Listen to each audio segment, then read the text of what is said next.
Anjarakandy dental college വിദ്യാർത്ഥി നിതിൻ രാജിന്റെ മരണത്തിൽ കുറ്റക്കാർക്കെതിരെ നടപടി വൈകുന്നതിൽ പ്രതിഷേധിച്ച് യൂത്ത് കോൺഗ്രസ് പ്രവർത്തകർ കോളേജിലേക്ക് നടത്തിയ മാർച്ച് അക്രമാസക്തം.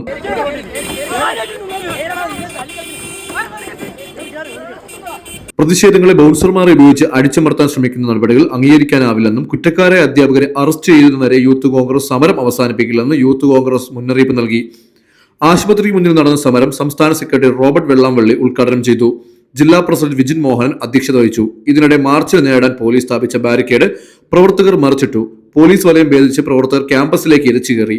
പ്രവർത്തകരും പോലീസും തമ്മിൽ ഏറ്റുമുട്ടി കോളേജിന്റെ ജനൽ ചില്ലുകൾ പ്രതിഷേധകർ അടിച്ചു തകർത്തു. സംഘർഷത്തിനിടെ പോലീസ് യൂത്ത് കോൺഗ്രസ് പ്രവർത്തകർക്ക് പരിക്കേറ്റു. ഏകദേശം 1 മണിക്കൂർ നേരം ആശുപത്രി പരിസരത്ത് പ്രവർത്തകരും പോലീസും തമ്മിലുള്ള ഏറ്റുമുട്ടൽ നടന്നു. സംഭവവുമായി ബന്ധപ്പെട്ട് 12 യൂത്ത് കോൺഗ്രസ് പ്രവർത്തകരെ പോലീസ് അറസ്റ്റ് ചെയ്തു നീക്കി.